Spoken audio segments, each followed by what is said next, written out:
सीताराम। आप हमको ये बताएं कि पहले और अब में अयोध्या में क्या अंतर आया है? अ, अंतर सबसे बड़ा यह है जी। कि पहले लोगों को अयोध्या जी बुलाना पड़ता था और अब बिना बुलाए आ रहे हैं। जी।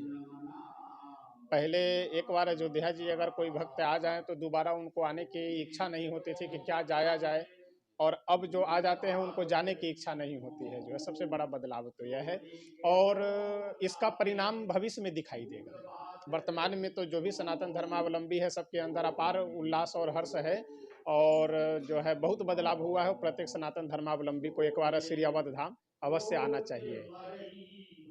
तो ये बताइए कि अयोध्या में वीवीआईपी लोग बहुत सारे आ रहे हैं और जो राजनेता है वो लोग नहीं आ रहे हैं, जबकि उनको इनविटेशन कार्ड वगैरह दिया भी गया है। तो कैसे देखते हैं इसको आप?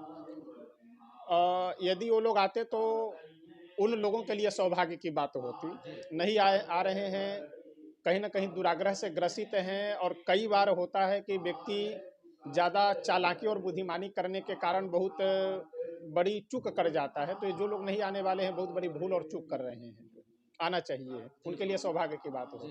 लेकिन अखिलेश यादव कहें कि हम आएंगे, क्यों नहीं आएंगे, लेकिन 22 को हम नहीं जाएंगे।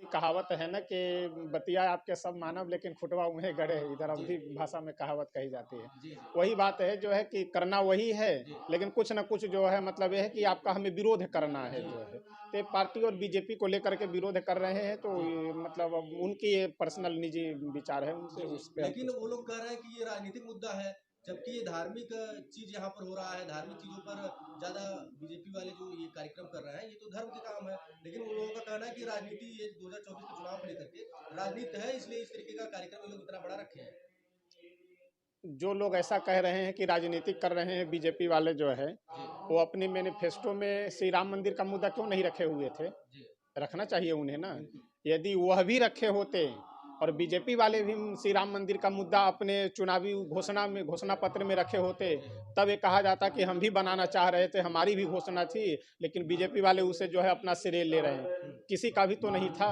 पूरे देश में जितने भी पार्टियां हैं, किसी भी पार्टी के घोषणा पत्र में श्री राम मंदिर का मुद्दा नहीं था, बीजेपी के घोषणा पत्र में था। तो इसलिए श्रेय ले रही है, लेना चाहिए, क्यों नहीं दिया जाए, जी। बिल्कुल दिया जाए।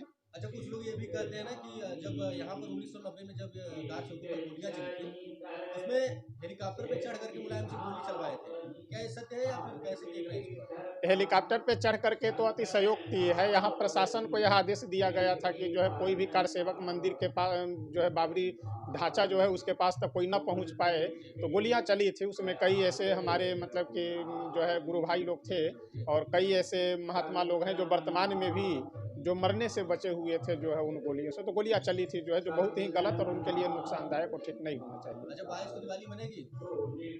भव्य दीपावली। आज तक हमें लग रहा है कि इधर 700 वर्षों के अंदर जो कल की, यानी अब हम तो जो है हम लोग कथा के माध्यम से या यज्ञ के माध्यम से जो भी जहाँ से भी जुड़े हुए हैं, जहाँ भी बात हो रही है सब लोग एक ही तैयारी में लगे हुए हैं कि 22 जनवरी को भव्य दीपावली और भव्य आयोजन का जो है वो आयोजन करना है अपने अपने जगह। तो भव्य दीपावली अवध धाम में तो मन ही रहा है, पूरे देश ही नहीं पूरे विश्व में जहाँ भी सनातन धर्मावलंबी है भव्य दीपोत्सव दीपावली अभी मनाई। हम आ रहे थे तो बागेश्वर धाम भी आ गए हैं, तो बागेश्वर धाम को लेकर के क्या कहेंगे आप? अच्छी बात है। वो तो और जो है श्री सीताराम जी के अनन्य उपासक हैं और हनुमान जी के परम भक्त हैं। तो हनुमान जी तो हमारे श्री सीताराम जी के भक्त हैं, और श्री धीरेन्द्र शास्त्री जी जो है एक युवाओं के अंदर जो है वर्तमान में जो सनातन धर्मावलंबी हैं उन सब के अंदर में, और जो लोग अन्य धर्म के लोग जो ओझाई सोखाई करने वाले थे उन सबको एक करारा जवाब दिए हैं। तो बहुत अच्छा है, आए हैं, अति प्रसन्नता की बात है। पूरे अयोध्या जी के जो भी संत महात्मा है सब बहुत आदर सम्मान करते हैं श्री धीरेन्द्र शास्त्री जी का, और अच्छी बात है, आए हैं, बहुत लेकिन खुशी ये की बात धार्मिक है। कार्यक्रम है और चार शंकराचार्य भी नहीं आ रहे हैं। ये उनके निजी मामले हैं, उसका उनकी बातों में कोई दम नहीं है। केवल मतलब जो है बहुत ही निराधार केवल तर्क दे रहे हैं, उन तर्कों का कोई आधार उनका नहीं कहना है। ये है कि मंदिर पूरा बना नहीं है और प्राण प्रतिष्ठा कैसे हो सकता है? ऐसा कोई शास्त्र विधि नहीं है। मंदिर में गर्भगृह की प्राण प्रतिष्ठा अलग होती है, और गुंबज जिसका वो शिखर की बात कह रहे हैं, शिखर की प्राण प्रतिष्ठा अलग होती है। तो शिखर आज नहीं बना हुआ है, कल बन जाएगा, कल उसका प्राण प्रतिष्ठा हो जाएगा। पहले गर्भगृह में श्री राम लाला जी को विराजमान तो होने दिया जाए। इसलिए उनके तर्कों में कोई निराधार हमारे सम्माननीय है। प्रत्येक सनातन धर्मावलंबी को आचार्य शंकराचार्य पीठ, चारों जो पीठों के आचार्य हैं, श्री शंकराचार्य हैं हमारे, उनका बिल्कुल सम्मान करना चाहिए। लेकिन अभी उनके निजी विचार हैं और उनके तर्कों में कोई वैसे आधार नहीं है, जो है अपने बहुत मन बहुत से। धन्यवाद।